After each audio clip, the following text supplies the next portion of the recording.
नमस्कार दोस्तों, स्वागत है आप सभी का आपके अपने YouTube channel SK educational academy पर। हम लोग ICSE क्लास 9th और 10th की हिंदी को पढ़ रहे हैं। हिंदी में साहित्य सागर की हमारी जो बुक है उसका आज हम लोग 3rd या 4th पार्ट, हम लोग का जो पोयम है साहित्य सागर में पोयम वाला पार्ट है वह है जन्मभूमि मेरी, जो सोहनलाल द्विवेदी द्वारा लिखित है। उस कविता को हम लोग डिटेल में आज जानेंगे। तो चलिए वीडियो को स्टार्ट करते हैं। देखिए, कविता जो है आपके बुक में कुछ ऐसी दिखाई पड़ेगी। चैप्टर का नाम है वह जन्मभूमि मेरी, जिसमें कवि जो हैं हमारे सोहनलाल द्विवेदी जी वो भारत देश की विशेषता के बारे में बता रहे हैं। हमारा जो देश है वो कितना महान है, उसकी विशेषता इस कविता में सोहनलाल द्विवेदी जी ने बताई है। चलिए कविता को स्टार्ट करते हैं। देखिए, वह जन्मभूमि मेरी, वह मातृभूमि मेरी, ऊंचा खड़ा हिमालय आकाश चूमता है, नीचे चरण तले पड़ नित सिंधु झूमता है, गंगा यमुना त्रिवेणी नदियां लहर रही हैं, जगमग छटा निराली पग पग पर ठहर रही हैं। कहते हैं कि वह जन्मभूमि मेरी, सब कवि कहते हैं जन्मभूमि मेरी का मतलब है आपका जो बर्थ मदरलैंड होती है, ठीक है, बर्थ प्लेस होता है, उसे हम लोग जन्मभूमि कहते हैं। और मातृभूमि मतलब मदरलैंड, ठीक है। तो वह जन्मभूमि मेरी, वह मातृभूमि मेरी, ऊंचा खड़ा हिमालय आकाश चूमता है। ऊंचा खड़ा हिमालय का मतलब है वो उत्तर में, भारत की जो उत्तर दिशा है यानी कि नॉर्थ डायरेक्शन है, उसमें जो हिमालय पर्वत की श्रृंखला है, हिमालयास रेंज है, वो इतनी ऊंची है कि ऐसा लगता है कि वो आकाश को छू लेगी, आकाश को चूम लेगी।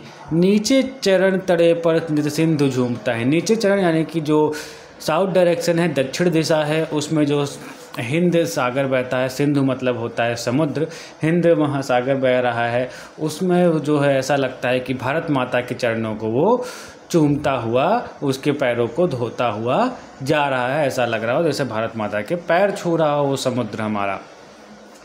गंगा यमुना त्रिवेणी, गंगा यमुना त्रिवेणी, त्रिवेणी अभी महाकुंभ हुआ था, आप लोगों ने देखा कि 2025 में जो महाकुंभ हुआ, ये हर साल 12 साल में ऐसे, अर्धकुंभ 6 साल में ऐसे लगता है। तो उत्तर प्रदेश में जो जगह है यूपी में, इंडिया के प्रयागराज जिसे इलाहाबाद भी कहा जाता है, वहाँ पे आपका महाकुंभ लगा था। वहीं पे एक संगम बनता है 3 नदियों का, गंगा यमुना और सरस्वती, उसे ही हम लोग त्रिवेणी संगम कहते हैं, जिसका बहुत पौराणिक कथाओं में जिक्र किया गया है कि उसमें स्नान करने से बहुत ही लाभ होते हैं, ऐसी मान्यता है। तो गंगा यमुना सरस्वती जहाँ तीनों नदियाँ मिलती हैं उसे त्रिवेणी संगम कहा जाता है। संगम यानी कि जो डेल्टाज होते हैं, जहाँ डेल्टाज बनते हैं, बोल रहे हैं गंगा यमुना त्रिवेणी नदियाँ लहर रही हैं, जो ये सारी नदियाँ हैं इस देश में बह रही हैं। जगमग छटा निराली, जगमग यानी कि टिमटिमाती हुई रोशनी जो होती, छटा निराली, बहुत अच्छी रोशनी जो है पग पग पर यानी कि कदम कदम पर, स्टेप स्टेप पर आपको सुसज्जित कर रही है। ऐसा लगता है कि बहुत जगमग हमारा देश हो रहा है। वह पुण्य भूमि मेरी, वह स्वर्ग भूमि मेरी। पुण्य भूमि मतलब यानी कि ये जो भूमि है बहुत ही पुण्य है, यानी कि बहुत ही अच्छी है यहाँ पे। और स्वर्ग भूमि मतलब होता है कि धन्य धान्य से यानी कि भरी हुई, यानी कि यहाँ खाने पीने की किसी को कोई कमी नहीं है। वह जन्मभूमि मेरी, वह मातृभूमि मेरी, ठीक है। ये फिर से वही लाइन आ गई है, वह जन्मभूमि मेरी, वह मातृभूमि मेरी, यानी कि बर्थ प्लेस और मदर लैंड जिसको हम कहते हैं। तो झरने अनेक झरते जिसकी पहाड़ियों में, चिड़िया चहक रही हों मस्त झाड़ियों में। बोल रहे हैं झरने इसकी पहाड़ियों में, यानी कि बहुत सारे झरने जो हैं इसकी पहाड़ियों से निकलते हैं। झरने अनेक झरते हैं यानी कि गिरते हैं झरने, पहाड़ियों से ही झरने गिरते हैं, ठीक है। वाटरफॉल जो होता है वो पहाड़ियों से ही होता है, माउंटेन्स से ही होता है। चिड़िया चहक रही हों मस्त झाड़ियों में, यानी कि चिड़िया की जो चहचहाहट है, चिड़िया जो चहचह बोलती हैं वो मस्त झाड़ियों में बोलती हैं। अगर वो ना बोलें तो हमें बिल्कुल अच्छा नहीं लगता है, लेकिन अगर हम कहीं घूमने जाएं जंगल वगैरह पे और चिड़ियों की आवाज़ सुनने को मिलती है हमारे कानों में तो हमें बहुत अच्छा लगता है। तो आपको इस भारत देश में ये सब सुनने को मिल जाएगा।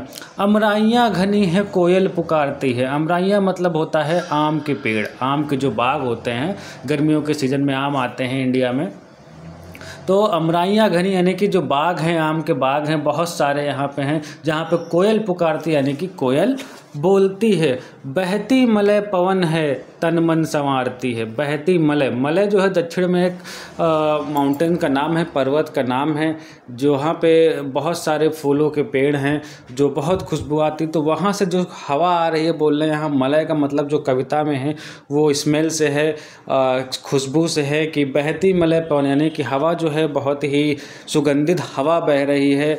तन मन संवारती, बिल्कुल हमारे बॉडी को और माइंड को रिलैक्स करती हुई हवा, बिल्कुल इतनी सुगंधित है, इतनी कोमल हवा बह रही है।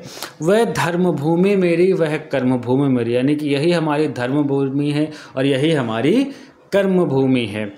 वह जन्मभूमि मेरी, वह मातृभूमि मेरी। देखिए बार बार लाइन रिपीट हो रही है, आई होप मतलब समझ में आ रहा होगा बच्चों। आगे है, जन्मे जहाँ थे रघुपति, जन्मी जहाँ थी सीता। रघुपति मतलब होता है श्री राम भगवान और सीता माता, यानी कि जहाँ श्री राम भगवान ने जन्म लिया, जहाँ सीता माता ने जन्म लिया, ऐसी भारत देश की जो भूमि है महान है।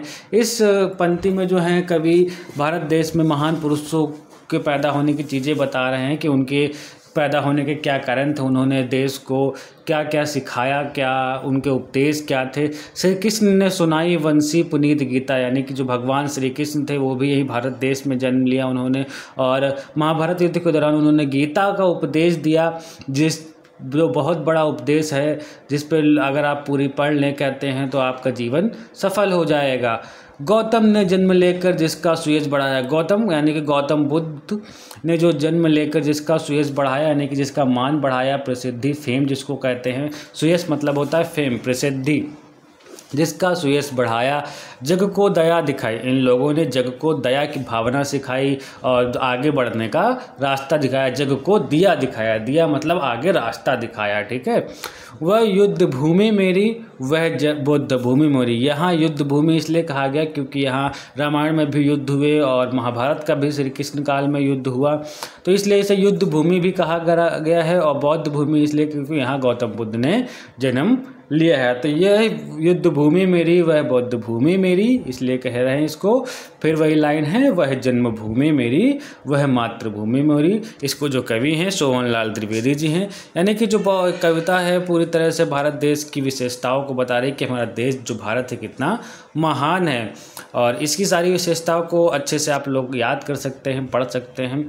देखिए मैंने लाइन बाय लाइन सारी डिटेल्स बताया। अगर बच्चों आप लोगों को तभी भी कोई क्वेश्चन लाइन नहीं समझ में आ रही, कोई क्वेश्चन आपके माइंड में डाउट कर रहा है, तो कमेंट सेक्शन में कमेंट करिए। और अगर वीडियो आप लोगों को पसंद आई है तो वीडियो को लाइक और शेयर करना बिल्कुल नहीं भूलिए।